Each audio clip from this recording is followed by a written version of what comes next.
Okay,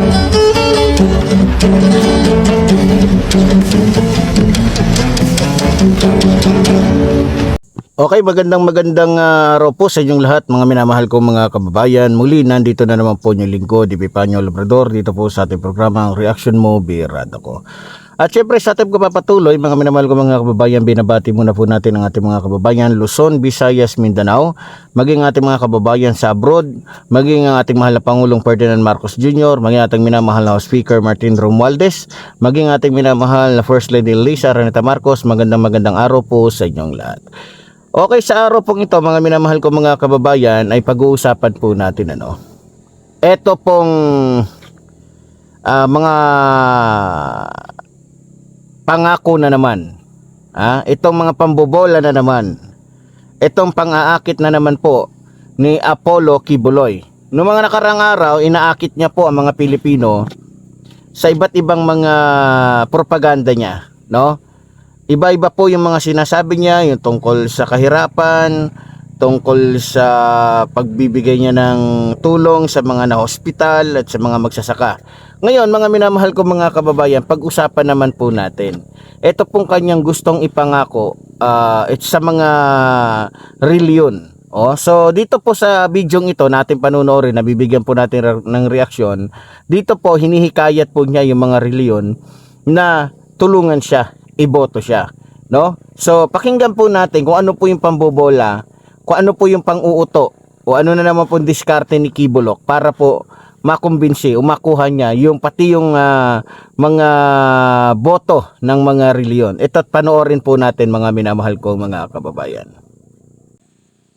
Tanggol ko anuman, ipagtatanggol ko anuman ang inyong relihiyon ay hindi pwedeng gawin ang ginawa sa Kingdom of Jesus Christ. Yung freedom of religion, tututukan ko po yan. Yung separation of church and state, ayusin natin yan. So dito mga minamahal ko mga kababayan, gusto niya sabihin na tututukan daw niya yung karapatan ng bawat reliyon. Alam mo Kibuloy, matagal na may karapatan. At sa totoo lang, hindi lang karapatan ang binigay sa reliyon mga reliyon na nandito sa ating bansa. Sa totoo lang, ano pa nga sila, exempted sila sa tawag nito, exempted sila sa tax. Pati na yung sayo. Bagamat kumikita ka ng bilyon-bilyon sa pamamagitan ng yung pang-i-scam, panloloko sa taong bayan, sa pamamagitan ng pagpapanggap ng yung mga membro na mga disabled para lang makahingi ng tulong. Ayun, 'di ba? So malaki ang naitutulong ng gobyerno. So, yung sinasabi mo Kibuloy, mukhang malayo sa katotohanan. Mukhang hindi na kailangan yan. At hindi kailangan yan ng mga reliyon, yung sinasabing freedom of religious. Matagal nang mayroong freedom of religious. Anong sinasabi mo? Yun nga lang sinasabi mo ng mga tungkol sa pagtulong sa ospital, pagtulong sa mga mahihirap. Lahat yun, ginawa na ng Pangulo namin yun 'Di ba? Pinalakas yung heart center.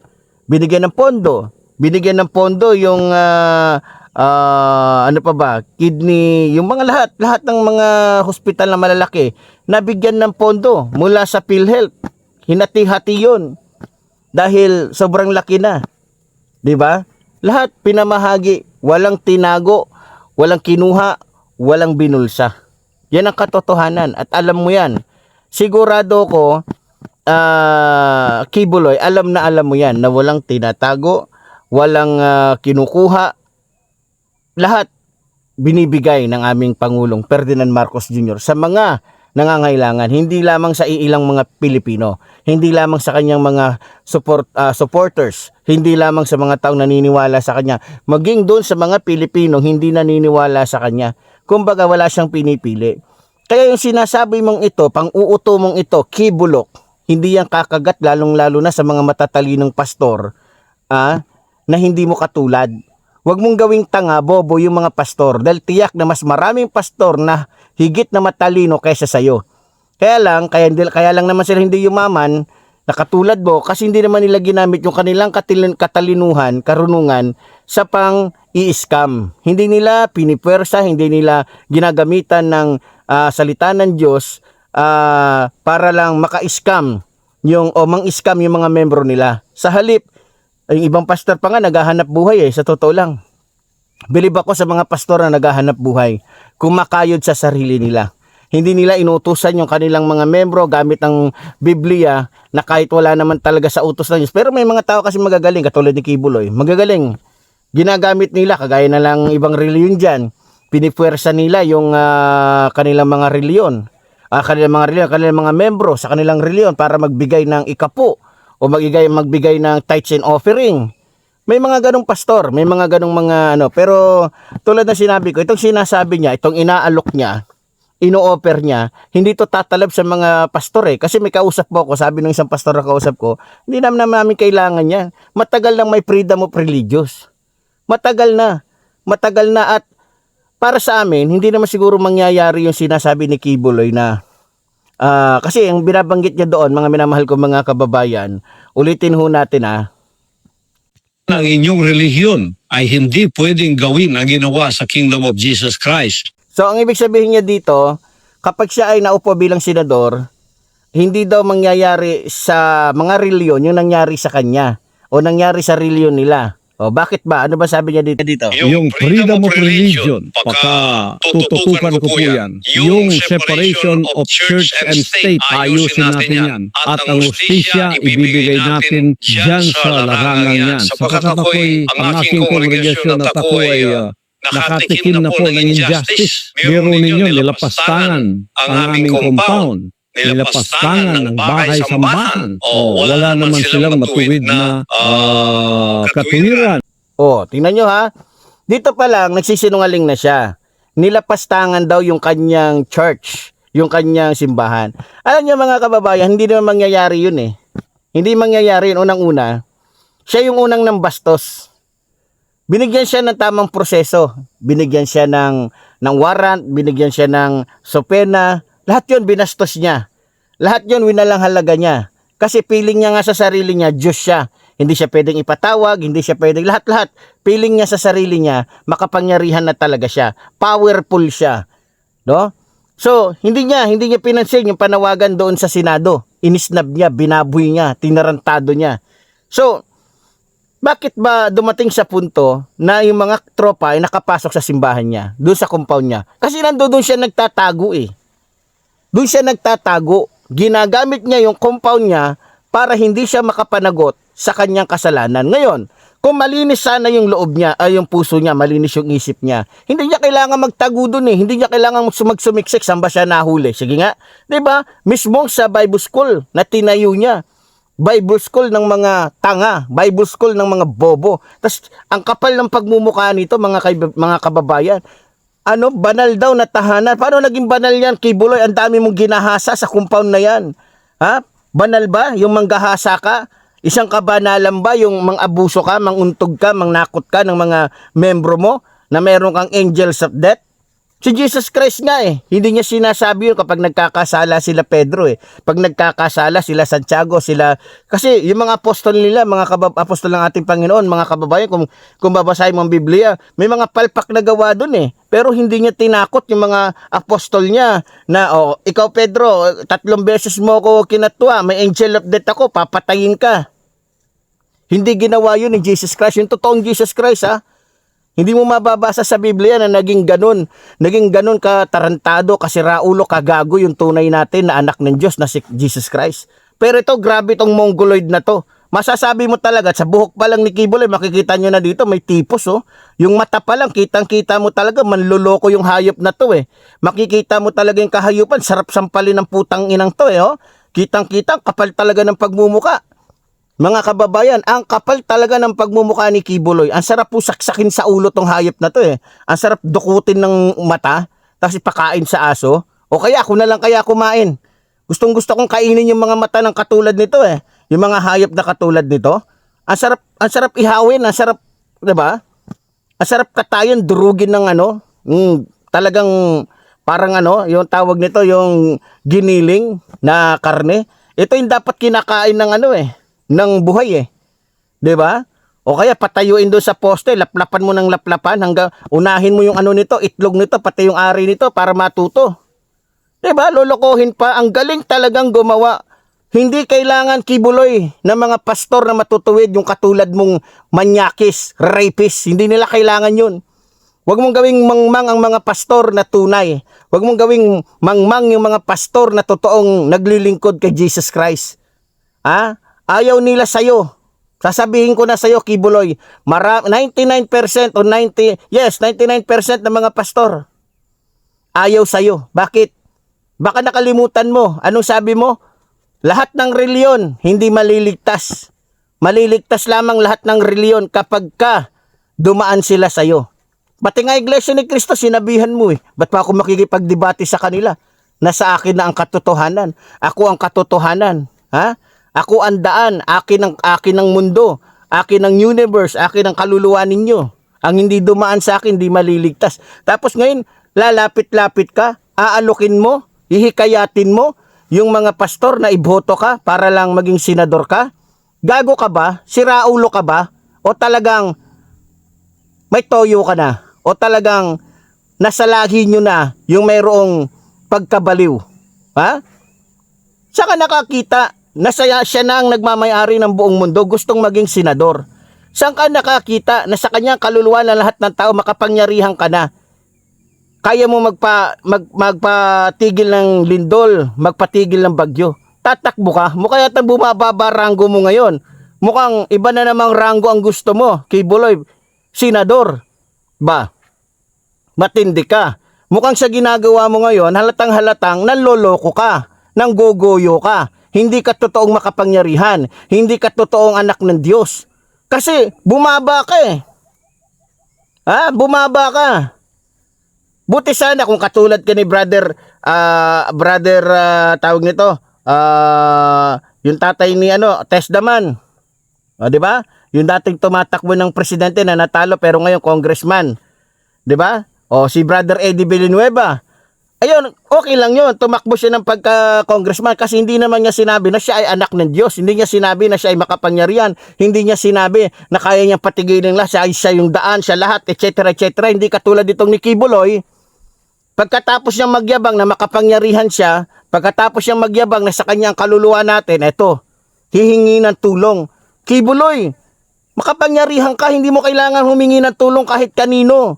Bakit hindi ka humingi ng tulong sa ama mo? Sino ba yung ama mo? Balita ko, sabi niya, ama daw niya, yung makapangyarihan sa lahat. At tanong, sino ba makapangyarihan sa lahat na sinasabi niya? Baka makapangyarihan sa imperno, sinasabi niya. O baka si Lucifer ang tatay nitong hayop na to. Wala namang iba kasi pagmumukha pa lang ni Kibuloy, makikita mo mukhang tuhod ni Lucifer eh. 'Di ba? Mukhang tuhod ni Lucifer yung pagmumukha nitong hayop na to, itong gunggong na to. Ang kapal talaga ng pagmumukha. Biro niyo mga kababayan, pati pastor gusto niyang akitin, gusto niyang paniwalain. Ha? Kibuloy, walang maniniwala sa iyo. Gunggong at bobong pastor lang ang maniniwala sa iyo. Ha? Yung mismong pinanggalingan mo nga eh. Yung United Pentecostal Church, sinusuka ka, pinagtatawanan ka dahil sa gusto mong makilala, gusto mong humigit kahit kanino, 'di ba? Ayun, ano na pala mo? Yes. Naging ano ka, namayagpag ka sa loob ng ilang taon sa iyong kasinungalingan, sa iyong pangi-scam, sa iyong pakikipagsabuatan sa triad. Pero anong kinabaksakan mo ngayon? Anong kinalagyan mo ngayon? Kangkungan. 'Di ba? Kibuloy, kahit anong gawin mo, kahit anong sabihin mo, walang maniniwala sa'yo. Ha? Walang maniniwala sa'yo. Eh biro mo, sabi niya, lahat ng reliyon ipagtatanggol ko. Ipagtatanggol mo? Yung sarili mo nga, hindi mo kayang ipagtanggol eh. Ha? Siraulo ka ba? Gago ka ba talaga, Kibuloy? Isa lang masasabi ko, so ito pa pamamaraan nila, isisingit ko lang ha. Meron pa ako napapanood dyan na yung mga poster daw niya na idinidikit sa mga tinatabunan daw ng ibang mga politiko. Pero ang totoo, mga tao din diyang gumawa nun. Tingnan nyo lahat ng diskarte gagawin talaga. Gusto ni Kibuloy maawa sa kanyang mga tao, gusto ni Kibuloy kumampi sa kanyang gusto niya magpiling api para makuha yung simpatya ng taong bayan. Grabe, mga kababayan ko, grabe na yung estilo. Ano na to, garapalan na. Eto, pakinggan pa natin. Upang pumasok at lapastangan ng mga banal na dakong tulad nito. banal na dako daw yung kanyang lugar. Sa bagay, sinabi nga niya naman noon, kung naalala niyo, sinabi niya nasa Davao daw yung New Jerusalem. Tama ba? O ngayon, natuklasan na hindi naman pala New Jerusalem. Yun pala yung new tawag nito, New Hill. Yun pala yung bagong imperno na tinayo ni Lucifer sa pamamagitan nitong ni Kibuloy. 'Di ba? Mga kababayan ko, eto na, nanloloko na sa sobrang desperado na ni Kibuloy na manalo siya, pati mga pastor na nilalait niya noon, pati yung mga pastor na sinasabi niyang mga ano kayo, mga makasalanan, kasi ang tawag niya sa mga hindi niya kasama, hindi niya sakop, mga makasalanan. Di ba? Balikan niyo yung mga video niya noon. Panoorin ninyo. Lahat ng reliyon halos hinamak ni Kibuloy. Ano sabi niya? Pag kayo ay hindi sa akin pumasok, kayo ay hindi ligtas. Kayo'y anak ng demonyo. O, tingnan mo. Tapos ngayon lalapit siya sa mga pastor na sinasabi niyang anak ng demonyo. Kibuloy naman. Hindi ka ba nahihiya sa sarili mo, Kibuloy? Diyos ka, sabi mo, di ba? Makapangyarihan ka. Sa totoo lang, kung talagang Diyos ka, hindi mo kailangan. Hindi mo kailangan mamulitika, hindi mo na kailangan magsalita. Ang kailangan mo lang manalangin. Nahipuin ng Diyos Ama ang lahat ng mga Pilipino para iboto ka. Doon pa lang. Yun lang kailangan mong gawin. Pero matindi ka pa kay Sara, matindi ka pa sa ibang politiko. Dahil sa diskumpiyado ka na mananalo ka, talagang hindi ka mananalo. Dahil gising ang mga Pilipino sa katotohanan na isa kang demonyo. Isa kang rapist, isa kang gago, isa kang kulto.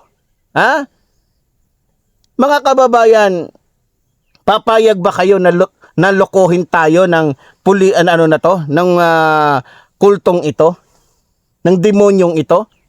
Isa lang masasabi ko dito kay Kibuloy. Putang ina mo ka, Kibuloy. Pati mga membro, mga putang ina ninyo. Mga tarantado kayo, mga hayop kayo, mga maninilang kayo, mga scammer kayo, mga tarantado kayo. Dapat sa inyo pinapatay. Wala kayong pinagkaiba sa INC. Puro kayo mga tarantado, gago, demonyo. Puro mga putang ina ninyo. Ba't ba kayo naglipa na dito sa bansang ito? Ba't ba kayo naglipa na sa mundong ito?